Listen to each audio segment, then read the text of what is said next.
আসসালাম। ওয়ালাইকুম আসসালাম, কে বলছেন? শারমিন বলছিলাম, ভাইয়া ভালো আছেন? আলহামদুলিল্লাহ, অনেক ভালো আছি। শারমিন, কেমন আছেন আপনি?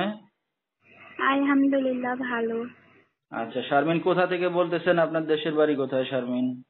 আমি মাগুরা থেকে বলতেছি, আমি এখন মাগুরাতে আছি। আচ্ছা, ঠিক আছে। মাগুরার মেয়ে, মাগুরাতে আছেন। কে কে আছে আপনার ফ্যামিলিতে? আমার ফ্যামিলিতে আমি, আমার মা আর আমার বোনের মেয়ে। আচ্ছা, তো বাবা কোথায় আপনার? আমার বাবা মারা গেছে 2 বছর হয়। আচ্ছা, শারমিন কি করেন আপনি এখন? আমি এখন আপাতত মা যেখানে বাসায় কাজ করতো এই কাজটা নিচ্ছি।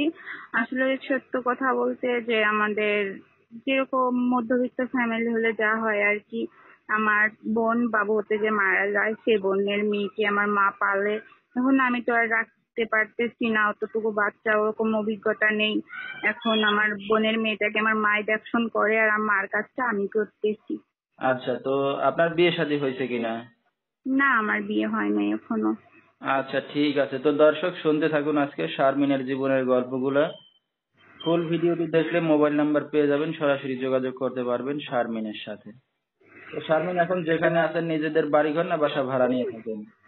না, এখন আমি আমাদের নিজেদের বাড়িতেই বলতে আছি। আমার আব্বুর যেটুক জমি ছিল ওখানে আমরা ঘর, মানে কোন রকম ঘর করে আছি।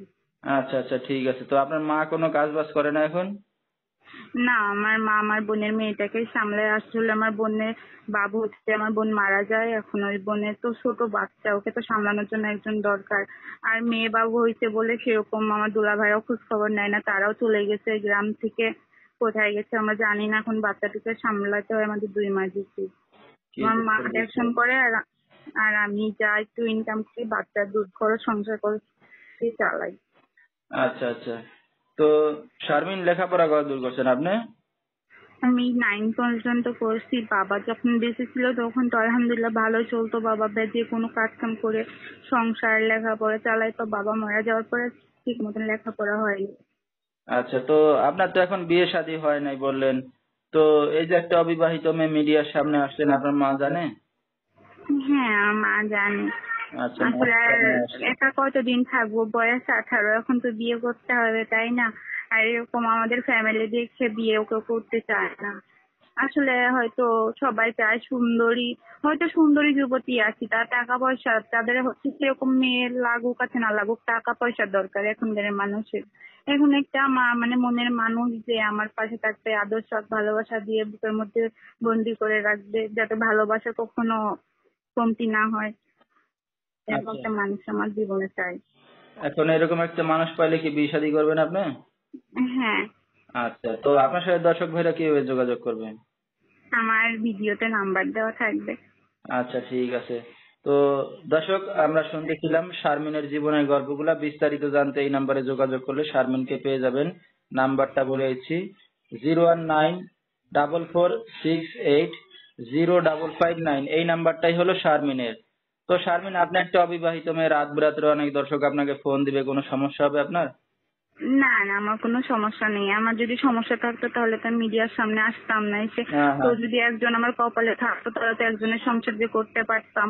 তো এখন আমি আসছি, এর মধ্যে যদি কেউ কারোর সাথে আল্লাহ আমার কপালে লিখে থাকে, ভাগ্যে যদি মিলে থাকে, অবশ্যই সে আমার হবে।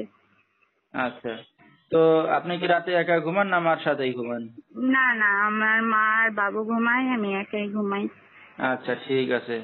তো এখন এমন একটা মানুষ চাচ্ছেন যে সারা জীবন আপনাকে আদর সোহাগ ভালোবাসা দিয়ে বুকে রাখবে, যে কখনো ছেড়ে জি যাবে না, এমন একটা মানুষ পাইলেই তো বিয়ে শাদী করবেন জি নাকি? জি ঠিক জি। আছে। তো আসলে ভাইয়া হচ্ছে মানে এখন সত্য, মানে যারা মানে সত্যবাদী, সত্য কথা বলে তাদের পিছনে মানুষ কম দৌড়ায়। আসলে যারা মিথ্যা কথা বলে, ওই যে কত মানুষ আছে যে মিথ্যা কথা বলে টাকা ইনকাম করে, এগুলোর পিছনে কিন্তু মানুষ অনেক আছে।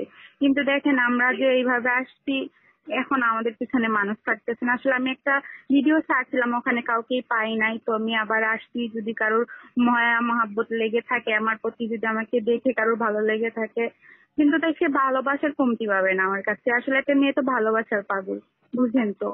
হ্যাঁ হ্যাঁ হ্যাঁ, আসলে একটা মেয়ে যুবতী হইলে সেটা তার মেয়েই বোঝে সেটা, কারণ ছেলেরা হ্যাঁ যেরকম বউকে আদর করতে চায়, মেয়েরাও ওইরকম স্বামীর আদর সোহাগ ভালোবাসা পাইতে চায়।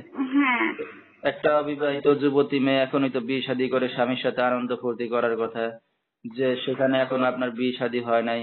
তো দর্শক, বিস্তারিত জানতে সরাসরি ফোন করবেন। আর শারমিন ভালোবাসার পাগল, সে ভালোবাসারও পাগল, আবার সে ভালোবাসা দিতেও জানে। তো কেউ যদি তার ভালোবাসা পাইতে চান বা